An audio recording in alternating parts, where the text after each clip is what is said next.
आज की इस वीडियो में मैं आपको बताऊंगी कलश स्थापना की सही विधि के बारे में। तो आपको पहले दिन कलश की स्थापना किस तरह से करनी चाहिए, किन किन बातों का ध्यान रखना चाहिए, कलश स्थापना करते समय ऐसे कौन से विशेष नियम हैं जिनका पालन आपको नवरात्रि के दिनों में जरूर करना चाहिए। नवरात्रि के दिनों में कलश स्थापना करने के साथ साथ अखंड ज्योत भी जलाई जाती है, जो कि पूरे 9 दिन तक जलनी चाहिए। तो सबसे पहले कलश स्थापना की विधि बताने से पहले मैं आपको बता दूं कि कलश स्थापना करने का जो नियम है वो सबके लिए अनिवार्य नहीं है।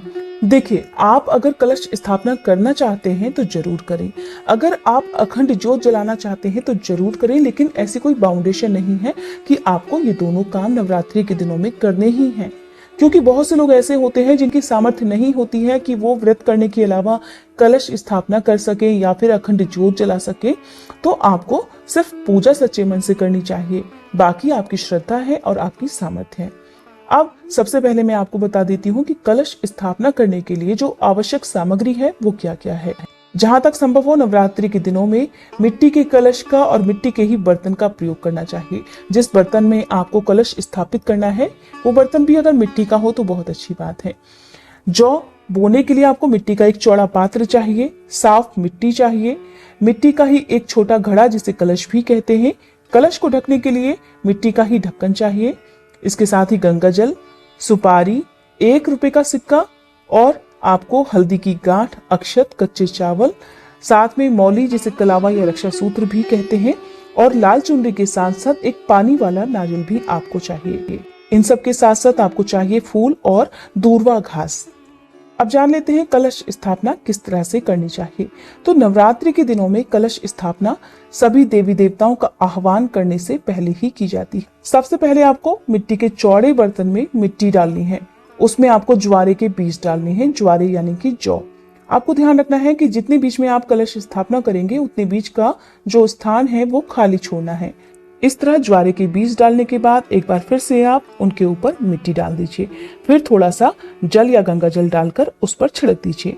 आपको ध्यान रखना है कि इन बीजों को आप मिट्टी के बर्तन में इस तरह से लगाएं कि ये उगते समय ऊपर की तरफ उगे। अब कलश तैयार करना है। मिट्टी के कलश को थोड़ी देर के लिए आप पानी में भिगोकर जरूर रखें। आप कलश के ऊपर जो मुंह होता है उस पर आप मौली या कलावा बांध दें। इसके साथ ही स्वास्तिक का चिन्ह बनाएं, कलश पर तिलक लगाएं और उसके बाद आप कलश में गंगा जल या फिर सादा जल भी भर सकते हैं। अब इस जल में आपको डालनी है सुपारी, दूर्वा घास, अक्षत, सिक्का और हल्दी की एक गांठ। अब जल से भरे इस कलश के ऊपर आपको आम या अशोक के 5 या 7 पत्तों की स्थापना भी करनी है। पत्ते अलग अलग नहीं होने चाहिए, एक ही डंठल से जुड़े हुए पत्ते होने चाहिए।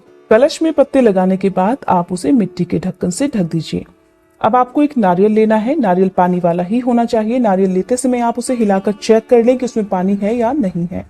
अब नारियल के ऊपर आपको लाल चुनरी बांधनी है और उस पर कलावा बांधना है ताकि चुनरी खुले ना।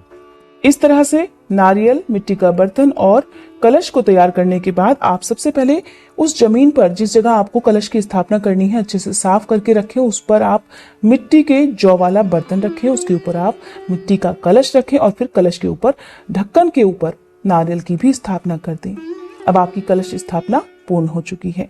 इसके बाद सभी देवी देवताओं का आह्वान करें, अपने सभी इष्ट देवी देवताओं का ध्यान करें, सभी नवग्रहों का ध्यान करें, भगवान गणेश, भगवान शिव, माँ पार्वती और माँ दुर्गा का ध्यान करें, अपने सभी कुल देवी देवताओं का भी ध्यान करें, उनको भी नमन करें। इस तरह से आप कलश स्थापना करने के बाद माँ दुर्गा के प्रथम स्वरूप माँ शैलपुत्री की पूजा की तैयारी करें। सबसे पहले दिन माँ दुर्गा की स्थापना भी की जाती है। अगर आपके पास तस्वीर है या आपके पास मूर्ति है, जो भी आपके पास है उसे आप श्रद्धा के साथ स्थापित करें।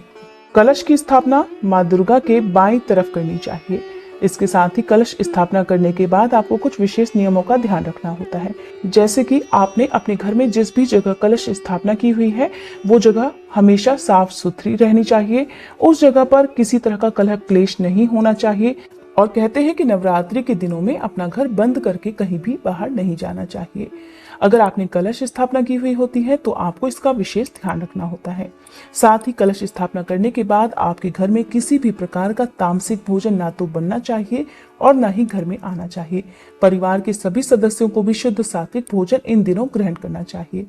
अगर आपने नवरात्रि के पूरे उपवास रखे हैं तो आपको ध्यान रखना होता है कि नवरात्रि के व्रतों में पूरे 9 दिन तक अन्न ग्रहण नहीं किया जाता है। नवरात्रि के पहले दिन क्योंकि आपकी पूजा का समय ज्यादा हो सकता है, क्योंकि आपको आज के दिन से ही दुर्गा सप्तशती के पाठों को भी प्रारंभ करना होता है।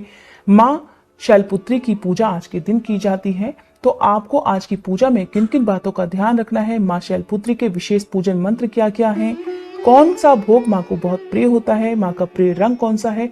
अगर आप नवरात्रि के दिनों में इन सभी बातों की जानकारी प्राप्त करना चाहते हैं तो मेरे चैनल पर अपलोड होने वाली वीडियोस के लिए आप मेरे चैनल को सब्सक्राइब करके बेल आइकन भी प्रेस कर सकते हैं, ताकि आप मेरे चैनल पर नवरात्रि के दिनों में सुने जाने वाले श्री दुर्गा सप्तशती के संपूर्ण पाठ, साथ ही हर दिन की जानकारी समय से प्राप्त कर सके। ये थी आज की वीडियो। उम्मीद करती हूँ ये जानकारी आपको पसंद आई होगी। अगर आज की ये वीडियो आपको अच्छी लगी हो तो वीडियो को लाइक करके कमेंट बॉक्स में जय माता दी लिखना मत भूलिएगा।